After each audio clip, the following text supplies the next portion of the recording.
Hey everyone, I'm Mike Zajko, and this is the Token Warrant. We're joined by my gracious co-host, Regan Bozman. Hey. And we also have two very special guests today, Neil from Andrena and Ani from Dragonfly Capital. Welcome, guys. Thanks for having us on, Mike. I really appreciate it. Likewise. Yeah, super excited to talk about Andrena today. The deep in space has just absolutely been blowing up over the past year. I think when we first heard about Andrena, like deep in wasn't even a category that people were talking about. And now, I think we were all in Brussels for ECC, and there was tons of events, tons of anticipation. And I think Andrena, we're excited to talk about because it's really one of the most exciting projects in the space, but probably one that not as many people are deeply familiar with. So maybe we'll get to some introductions now, but Neil, maybe you want to introduce yourself, tell us a little about you, and maybe a very brief backstory on Andrena. We'll spend more time later, and then we can turn it over to you, Ani. Cool. Thanks for that, Mike. So, my name is Neil. I'm the co-founder and CEO of Andrena, now DAWN. We originally started off building wireless networks. We were a company that got started out of Princeton, New Jersey, which is where I went to school. And we built a wireless network with the university. And this was mainly just because I ended up having to get Comcast when I was living, somewhere in downtown. And I was just kind of annoyed by what the experience was like, how expensive it was. And I was really kind of got fascinated with the idea of how can people team up to really provide internet to each other. It's such a base essential utility, but people don't always have good options to choose from, and they certainly don't have transparency in any of those options as well. So I always kind of, got enamored of this idea of like, hey, can we just find a better way to bring people cheap internet that ends up improving their experience? And that was really the start of Andrena. We built a wireless network with the university, and then we started branching that off to the town. And, now we're operating in 10 states, providing internet to a little bit over 10,000 households now. So in this entire model is an interesting one where we decided, we could go to data centers, buy a high volume of data, and Neil, let me pause there because we're going to dive super deep into Dawn. Let's give Ani a chance here, and then we'll dig in further. Yeah. No, great to be here, guys. Thanks for having me on. I'm Ani. I'm a partner at Dragonfly. So Dragonfly is a global crypto venture fund, and we also bought Metastable Capital a few years ago, which is kind of a liquid only fund. But yeah, I mean, we kind of touch all aspects of the crypto ecosystem, all the way from like L1s, L2s, and now we've kind of been encroaching in the deep in area, which I think is very exciting. But yeah, excited to dive in. Cool. Yeah. So let's go back to Neil. So you're a student at Princeton, maybe snacking on ramen in your dorm, dreaming up these ideas around the internet, and now we're here on this podcast. So I'm sure it's been a hell of a journey to get here. So yeah, let's walk through it in steps. I think it's a very interesting story and very different or atypical from a standard crypto story, which is someone wants to start a crypto project. So they start a crypto project. In your case, like we want to solve a problem. This is a way to do it. And then you kind of discovered crypto along the way and how to incorporate it into the strategy. Yeah. And that's, pretty aptly said, in the sense that, as I kind of alluded earlier, we just wanted to find a way to bring cheaper internet to people. And, I'm the kind of person that gets annoyed whenever you don't really have options to choose from. I'd imagine most people don't enjoy being in a scenario where they only can pick from one or two internet providers, right? Like it's like 52% of Americans only have one internet provider to choose from. That's a pretty, I guess, annoying stat to really consider. But then you kind of start to understand why is it the case, and you look at the history of cables and how expensive they were to run. But to walk you guys all through of how this whole journey got started, I ended up building a prototype for a phone case that did close range data sharing. So, the idea is if you and I were hanging out together and I had good Verizon service, but you had bad T-Mobile service, I could give you some of my data and you'd compensate me in crypto. And, the idea of it and how crypto kind of got involved early on was this entire trustless, decentralized way of being able to solve real world problems. And so in this scenario, I really quickly fell in love with this idea of like peer-to-peer networking and how people could interconnect together to solve major connectivity problems. And after, we built this network with the university, even we're also aware at that time that blockchain could be an integral piece to all of this. This was like 2017, 2018, we were walking through it all. And I ended up writing this piece about how blockchain could be used in mesh networking to really solve connectivity. But I ended up steering away from that just because it felt like the timing wasn't right. There's a lot of various problems that we need to solve on networking consensus and payments and the maturity of the ecosystem. So we ended up kind of just shelving the entire blockchain piece for a while. And we ended up focused on building an internet service provider that was vertically integrated. So we would end up building our own hardware, our own software that allowed us to really automate the delivery of internet networks. And as a result of doing that, we built a very cheap, probably the cheapest way to build internet networks anywhere in the world today. And the way that ends up looking is we go to data centers, we buy a high volume of internet, right? Like at home, I'm paying $128 for my Verizon connection, but that same volume of data at a data center is like 40 cents. So if you can find a very cost effective way to take it from point A to point B and hopefully automate it to really streamline costs, you can build a very cheap internet network anywhere you want. And that was an entire model of what Andrena was about. Andrena started off by doing that in New Jersey, then New York and PA. And, like I said, we're now live in 10 states, servicing over 10,000 households. And it's been a very cool model for us. And I think the part that I'm excited to talk more about here is the journey from there. And as Mike pointed out, we kind of discovered more of the blockchain piece along the way. And the real kind of first moment of realization here was all of the various different bits of IP that we've built. So, everything from wireless devices to routers. We realized that we could put that into a consumer friendly form factor and allow somebody to grow the network with us. And this was all coming off of the backs of protocols like Helium. And I saw, hey, these guys really proved one major proof point for me, which is that you can get people to become their own mini wireless network operators and join you to solve a problem that everybody's passionate about. And when you look at the IP that we built, which we'll kind of get more into, and then the proof point from Helium, that's really when I knew that the timing was right. So I ended up teaming up with a couple of my former professors to write our white paper, which goes into essentially this idea of how people can team up together to provide cheap internet to each other.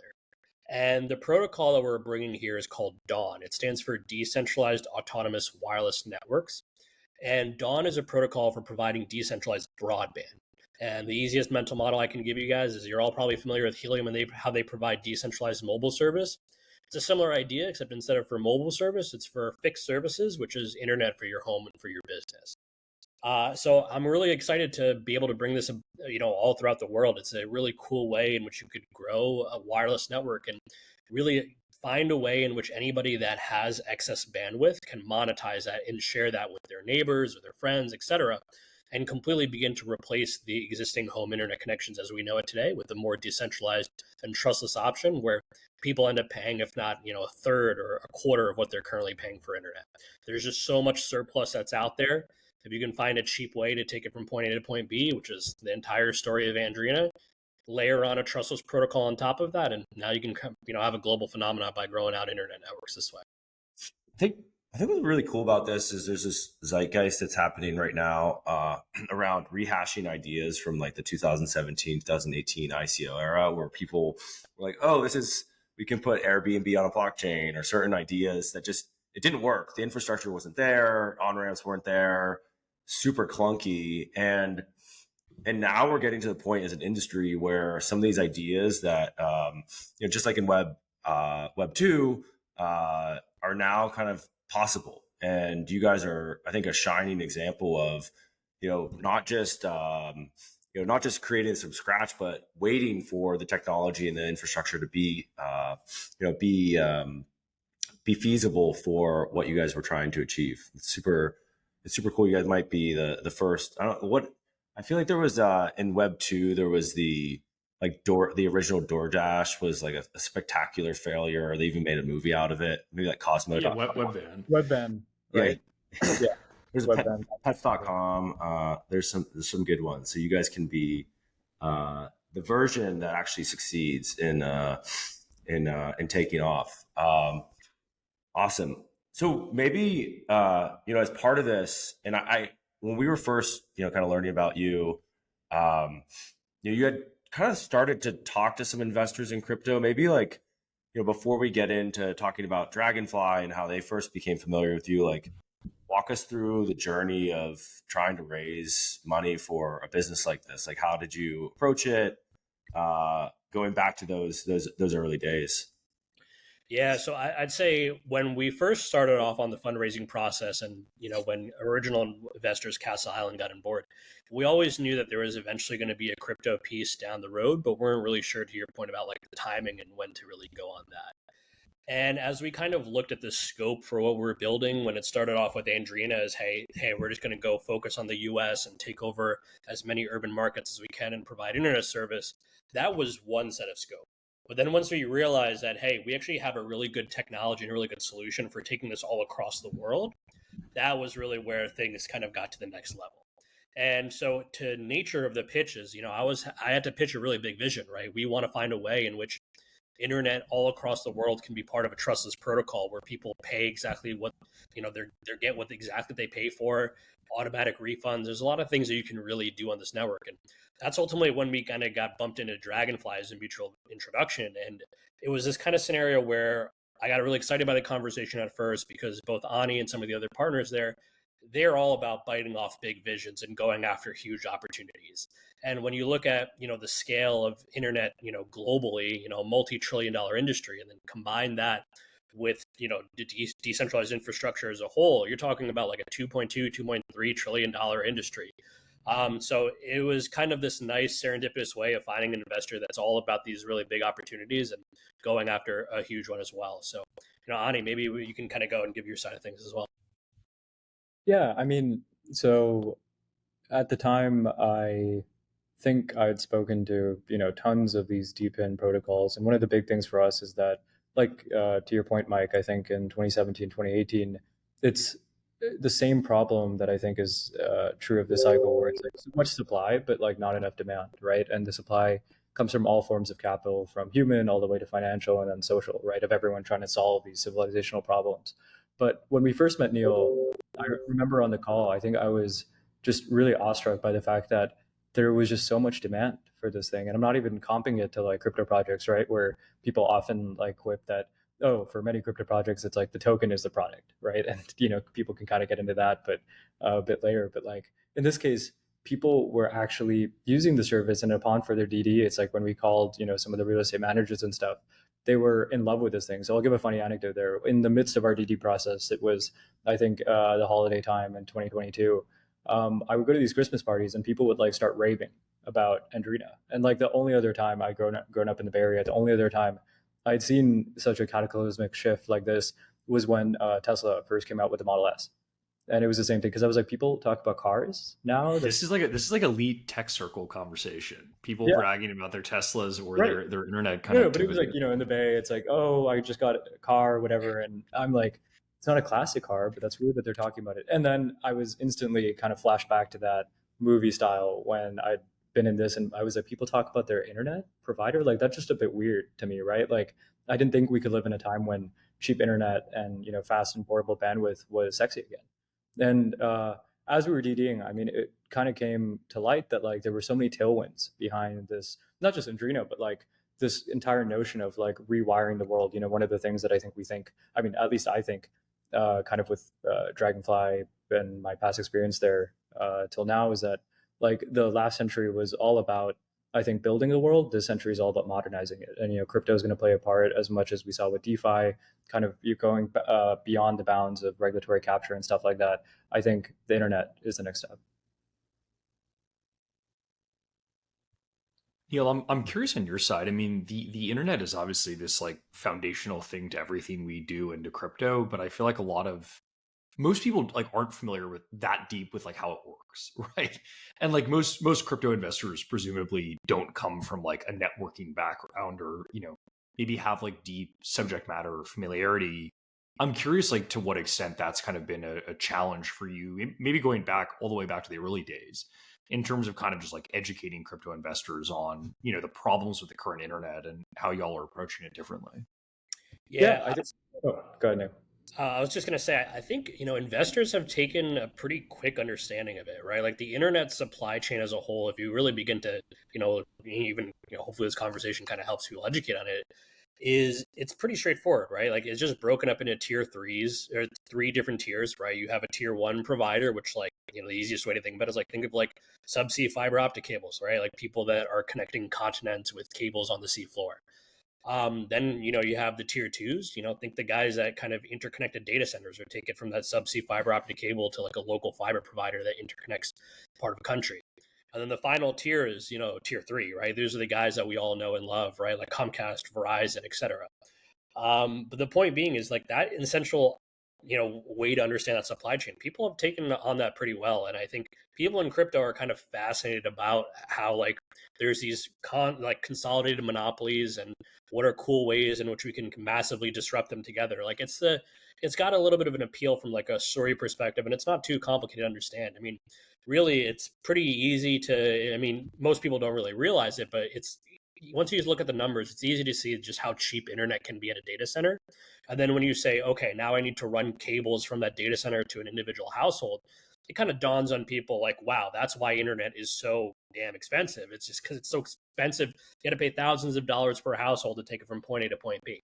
And I also think the thing that people really resonate with, especially as you look at like stuff like Starlink has been taking hold, is we're all really clear that eventually wireless is going to take over, right? Like that's the modernization point that Ani is talking about. Like it's only a matter of time until wireless is just everywhere and we don't really have wires for anything, right?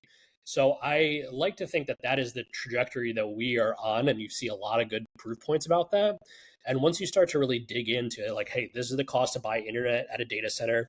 This is the cost to deploy an antenna. This is the cost to deploy an automated antenna. Look how cheap it can really be to take it from point A to point B. That tends to resonate pretty well. And especially as you start to look at some of the really successful wireless stories, like I mentioned Starlink, but another good one is like T-Mobile's and Verizon's, fixed wireless offering.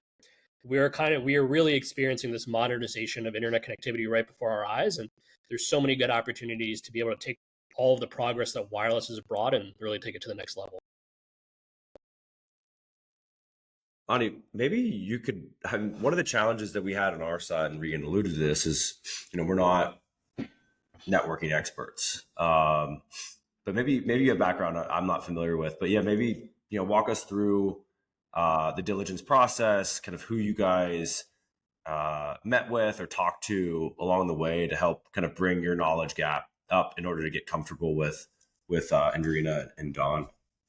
Yeah, that's a great question. So I think when we first set out on this journey, I mean, I think the really only two interested parties at the time were one of Andrena's, I think, also investors on the same round that we did, Escape Velocity, and it was basically us. And they, I think are phenomenal investors, and I think they've done a great job in the deep in space. And so they kind of, I think, helped me guide a little bit around the corona of like where this opportunity actually existed.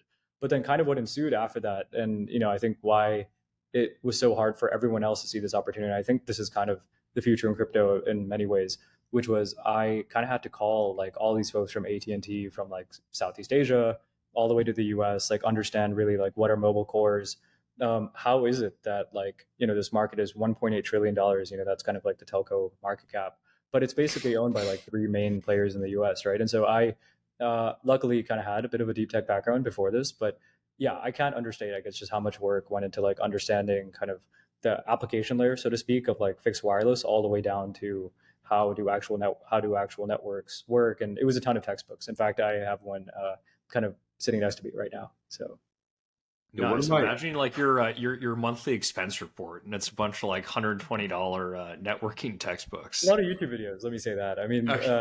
Yeah. A lot of time spent going to library, bookstores, but a lot of it was talking to people. And I think, that's, I think, really what turns people off from the deep in space, because it is just so much more diligence and so much more hard work than thinking about another iteration to like an L2 or L3, right? Not that those problems are unimportant. I mean, Dragonfly is, of course, a big investor in many of these things, and they're foundational to crypto. But it's a very different mindset when you're kind of DDing something like that to something that, Peter Thiel has this notion of complex coordination, which is like combining people and then combining technology. So it's like atoms and bits, right? And when you try to do both, you realize just how complicated the atoms world is. And I think that's, one of the things that keeps Verizon, AT&T, and T-Mobile at the top for now.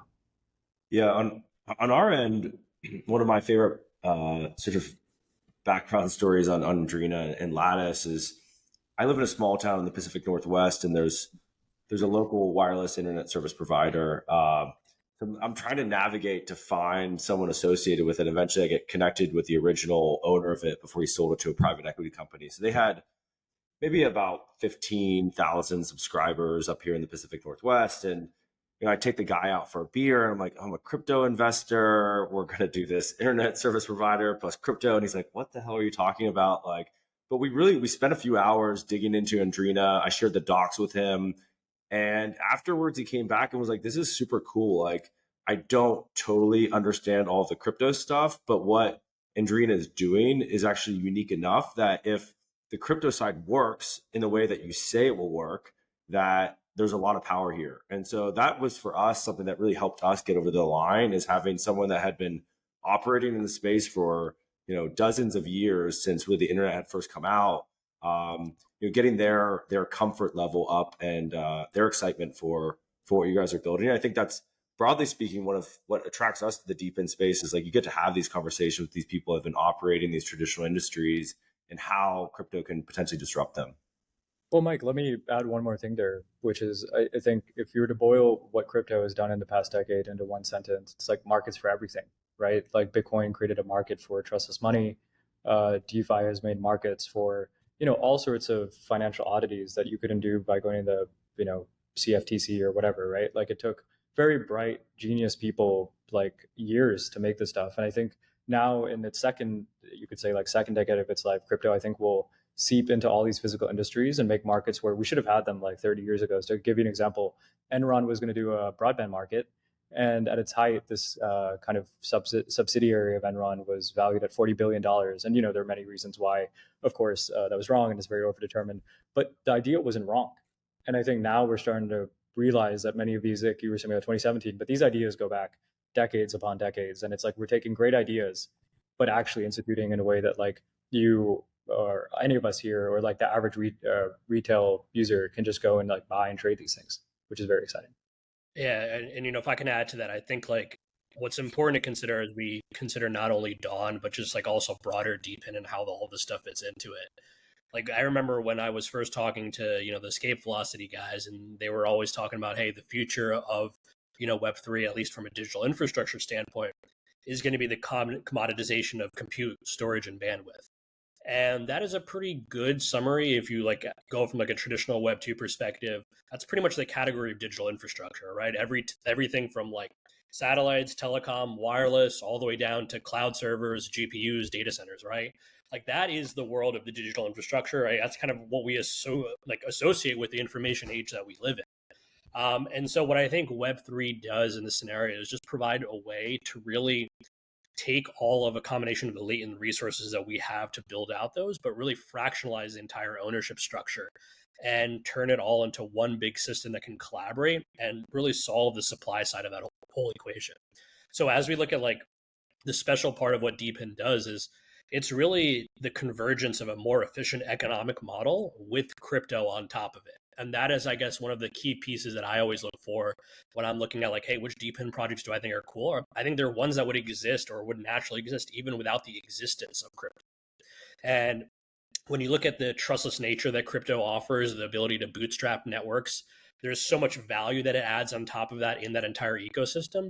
But that's one of the things that, I really like about the potential that DeepIn has, right? Like in the case for DAWN, what's cool to me is that we technically don't even need a token to be able to give people real underlying utility, right? The fact that instead of paying $128 for your internet bill, the future is you paying $10 or $20 for your internet bill, there's enough value in that alone. And I think DeepIn is one of the special categories that brings out those types of models in these sorts of interesting digital services. Yeah, Neil, to build on that, can you walk us through the experience for a person that's interacting with the network? So who the different players are? There's obviously just a subscriber. There's probably node providers. Who they are today and who they'll be once DAWN officially goes live. Yeah, so the key major, people to think about is you have guys with wholesale connectivity. Think about a lot of volume here. Those are typically the tier twos. Think about those like data centers, right? Like that's kind of one end, and that's where us as Andrena, a tier 3 internet provider, where we go and we start off an entire network. So we have a data center in 165 Halsey in Newark, New Jersey. We have a data center in Industry City in Brooklyn, and from there on out, we branch it off to the surrounding areas. So our traditional partners on the Web 2 sense is working with landlords. So we will go to work with landlords and we will say, hey, we want to build out a cool new internet system in your building that's going to save your residents money, and they're going to provide them a suite amenity. And from that on out, from that point on, the residents have seamless internet without having to even wait for a technician to show up. That was the bedrock of how we built Andrena as a Web 2 business. Is we're going to have a very cheap way to bring internet to your building, and we're going to build a system that's in your building that is so cool that it just future proofs all of your connectivity needs for the next 15 years. So from the landlord's perspective, you have wireless wherever you need to go, both Wi-Fi, IoT, and even more. From the resident's perspective, you move in, you don't have to wait for a technician to show up. You literally just go to our website, you sign in, and bam, you're up and running with your own virtual network, essentially, that follows you throughout the building. So I really kind of set myself out to build a system where it's saying, hey, if I owned a building, which I don't own a building, but if I did own a building, what would be the best type of connectivity solution I could provide? And that was really the basis of what Andrena offers. And Mike, to your next question about what the world looks like from here on out, the idea is to take the value that provides. And if I can kind of summarize it in, I guess, a few words, is essentially just automates internet delivery. So from the resident side, you just have internet ready to go. From the landlord side, you have the system that runs itself and provision itself. The future of that is to take that into a smaller, more consumer-friendly form factor. So not only can big landlords set this up, but a small, single-family home can set this up and provide internet to their surrounding area. So what the product for what we've built with DAWN is, think about it, again, very similarly to like a Starlink type antenna. We've built a robotic rooftop antenna system and a small home router. That robotic antenna system allows you to tap into a signal and some source of excess connectivity in an automated way in the surrounding area. And that home router then allows you to propagate that within your building and share that within your neighborhood. So technically, in some scenarios, you don't even need the rooftop robotic antenna. It just might be a little small router that we give to you. You tap into an internet connection, and you can share that with your surrounding area. So that's the future that we are aiming towards here, is where you have everybody in the last mile becomes a participant in this greater ecosystem. And the most helpful mental model that I've had as I've explained this to my family that doesn't know much about crypto is we're just trying to do to internet what solar panels did to electricity. The same way that consumers own their own infrastructure, they get access to a very cheap resource and can sell their excess capacity back to the grid. That's what DAWN is all about. It's really designed to build that future vision where it's just a carrier agnostic wireless system that just participates in this greater ecosystem of getting connectivity from anybody that has excess. And so I guess there's a lot of different ways you can think about it. If you're a building owner, you're going to have one type of system. If you're a resident there, you're probably going to have no hardware at all. If you're a single family home, you might have this. If you're an Airbnb host, you might have that. The goal for us at the protocol side is to really find a way to make that all digestible for people and make it easy. We're going to have a lot of cool product updates coming out that walk you through each of these different use cases.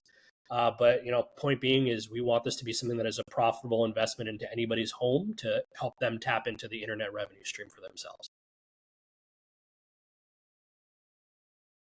Yeah, if I can add on to that too, I don't think people and what got us excited is I don't think people fully understand the level of tectonic shift that is actually going on here. So, of the last century, I think one of the greatest companies of that era was this company called TCI, so Telecommunications Inc., made by, I think, also one of the great founders of that time, John Malone. And he kind of was one of the few guys who really brought cable wiring across all the rural parts of America, even cities, and connected people to the internet and broadband. But then now, given that we have fixed wireless technology, so the technology that Andrena uses is this thing called FWA, fixed wireless access. Now we can kind of just beam these signals. And so we're taking the advancements, I think, of electrical engineering, that is, a lot of it has been pioneered in the past 15 years, signal processing, especially as it comes to the software, and then just more efficient power management so that we can buy very cheap internet and then just beam it to people. And I think that's pretty nuts, right? And I think that's very different to how we all grew up, where it's you're just seeing these wires and then eventually fiber optic cables kind of go and stream through cities. But then that's our taxpayer money at work, right? Why is it that we're paying through the nose for these things? And I think if there's a better way, we should believe in perfect markets, then perfect competition, I think, to hopefully bring these prices down. Because even during COVID, the inflation you saw with like telco services has been through the roof. And like the average American just can't afford these things, right? But if we can use better physics and then crypto, I think to solve these problems, the average kind of retail user will be in a much better spot.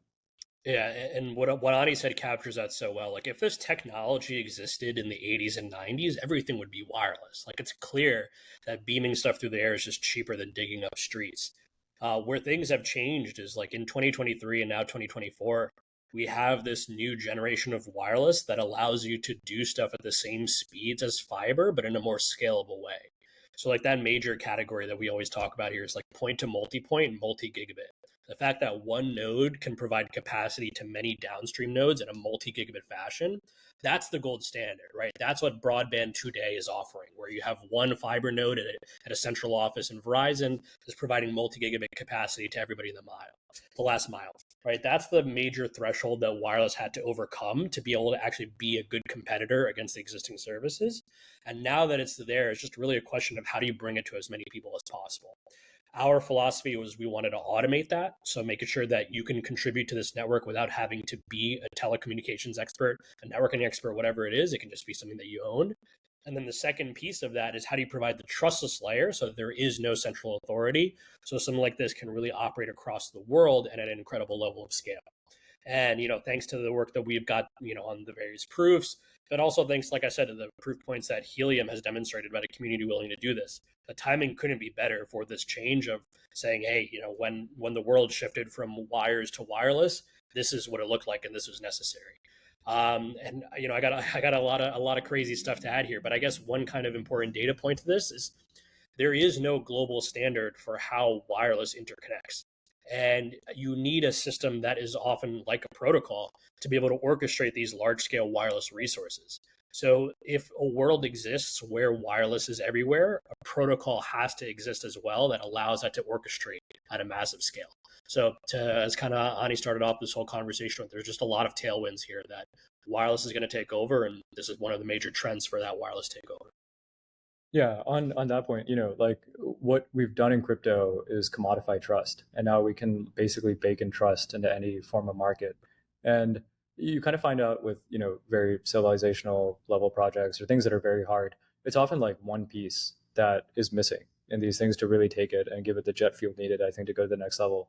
One of my favorite stories about this is the first electric car came out in the 1800s, so in the 1880s, and it was a German engineer.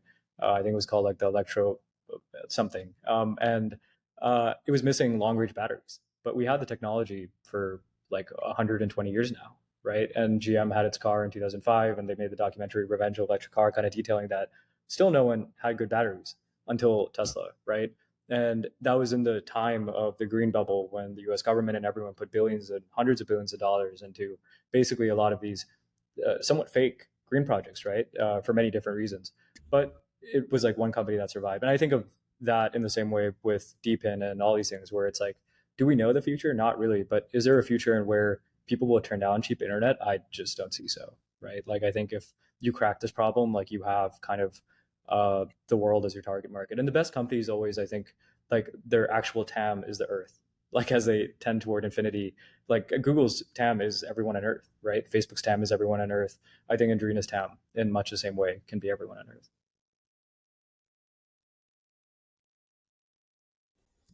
And if I recall correctly, this might have been one of Dragonfly's first DPIN related investments. And definitely correct me if I'm wrong, but if that's the case, how were you able to kind of build momentum internally at the fund, kind of convince the rest of the partners and investors on the team, and kind of bring them up to speed?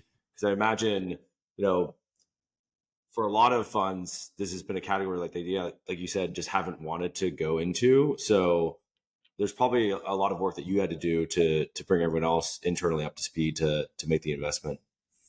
And maybe just even before, like as an introduction to that, curious like how decision making happens at Dragonfly at a high level, and then would love to like understand more on this deal specifically.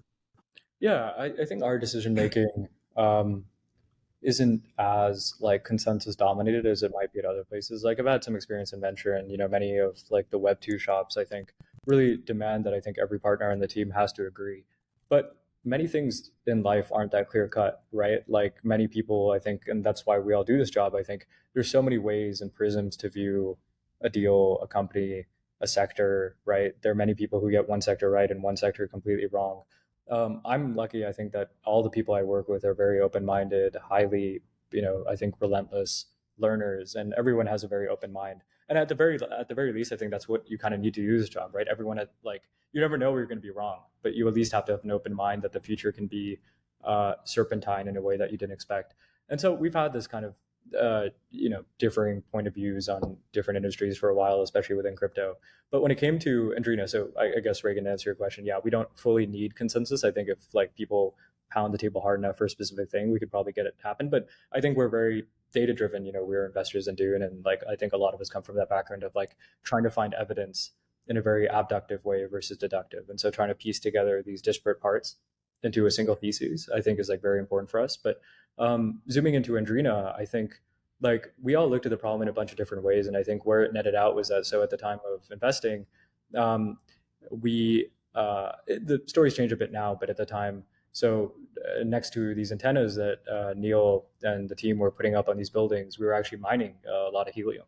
And that kind of gave us somewhat of a hedge. I think we thought like, okay, if the WISP business doesn't grow as fast as we think, so that WISP is wireless internet service providers, if that part of the business, that somehow stalls, at the very least in the background, like Andrena would be, I think, top 3 of all the helium miners globally. I mean, Neil, correct me if I'm wrong there, but it's like somewhere in that vicinity of like, they were by happenstance becoming one of the biggest miners of an area that a bunch of people on the team thought were very important. So that was the backup case. But then we just DD'd a lot of the pipeline as well. And that took a lot of time because, again, you're dealing, I think, with like kind of Web 2 and real estate timelines, which obviously take months to do. But we were, I think, very lucky that a lot of them were in New York. One of our offices in New York. And so drove around, got to meet a lot of people. But it had to be all these various things to give us conviction. And I think had it just been solely the crypto side back then, like as the biggest crypto investor, I think that, would have been a bit hard, but getting everything else together, I think was crucial. And the fact that I think we were able to do it in such a short period of time is a testament, I think, to a lot of our team. I don't know how much credit I could take, as much as everyone else on the team being just incredibly sharp and some of the fastest thinkers I've ever worked with.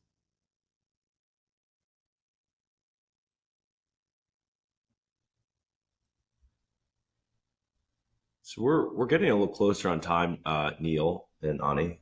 This has been a super interesting conversation. What's coming next though? Some plans either from a product perspective, a network launch perspective. People that are listening that want to contribute or get involved. What are some opportunities on that front? So the first easiest way to get involved is, I hate to plug it, but it's the best way to stay informed. Go follow me at NeilC_Dawn on Twitter. And you could go take a look, and you'll get a bunch of different updates. Everything from we need to get you some more Twitter followers, definitely. So that's certainly, I'm glad that's top of the list. I guess that's certainly one objective. But to give you guys a sense about where we're going to be going from here, we're going to be releasing our white paper in the next coming days/week or so. So you're going to be able to learn very deeply about the protocol. But one integral piece of this protocol is we've implemented a system called proof of backhaul, which is essentially a decentralized speed test. It finds a way in which you can measure the underlying speed that a node is providing in the system, which is just integral for a wireless network consensus.